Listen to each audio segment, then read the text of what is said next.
Assalamualaikum warahmatullahi wabarakatuh. Innal hamdalillah nahmaduhu wa nasta'inuhu wa nastaghfiruhu wa na'udzu billahi min shururi anfusina wa min sayyiati a'malina may yahdihillahu fala mudhillalah wa may yudlil fala hadiyalah. Asyhadu an la ilaha illallah wa asyhadu anna Muhammadar Rasulullah.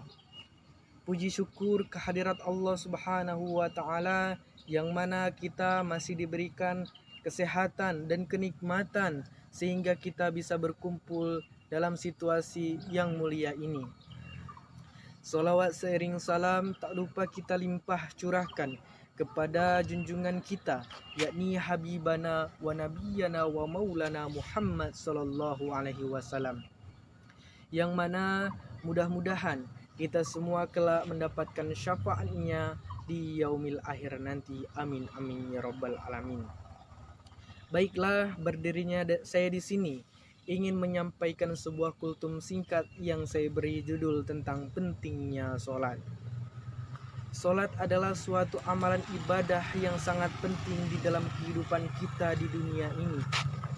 Sholat adalah amalan atau penghulu dari segala amal-amal yang lainnya.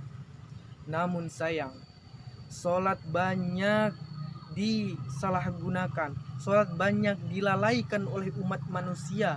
Bahkan umat manusia beranggapan sholat itu sudah tidak menjadi tolak ukur keimanan. Sangat na'udzubillahi min zalik, seperti itu.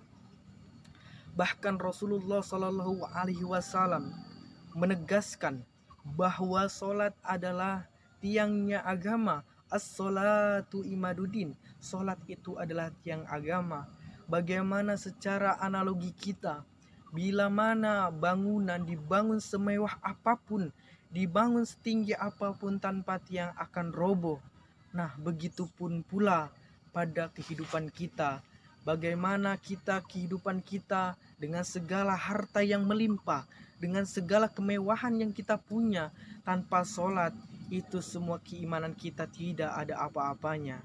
Jamaah yang dimuliakan Allah Subhanahu wa Ta'ala, dengan zaman semakin menggila, zaman modernisasi yang semakin pesat, dengan teknologi yang luar biasa, ini juga ada dampak positif dan negatifnya terhadap sholat.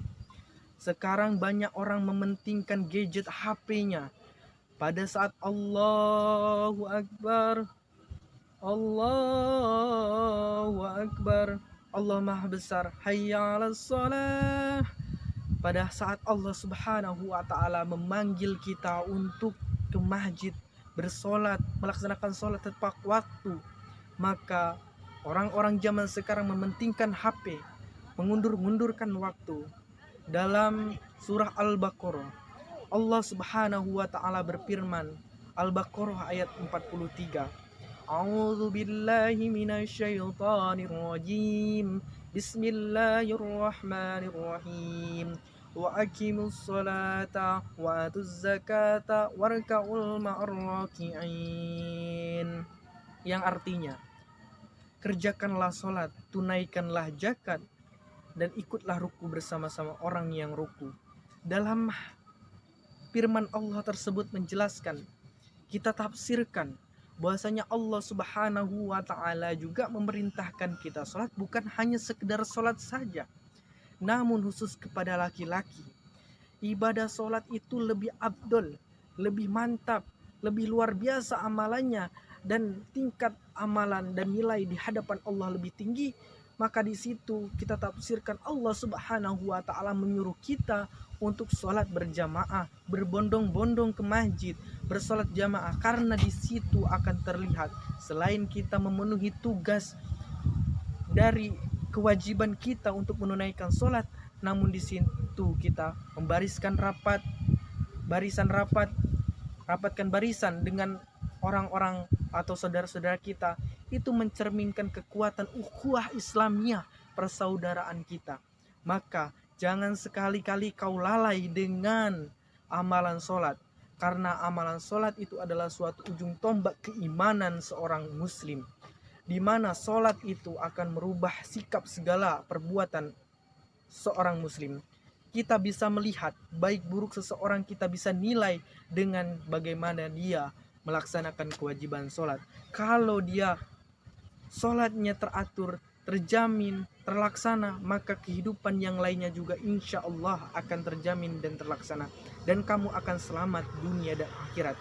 Apabila sholatnya ditinggalkan, maka amal-amalannya lainnya hanya percuma saja, akan menjadi butiran debu yang Allah tidak akan menilainya.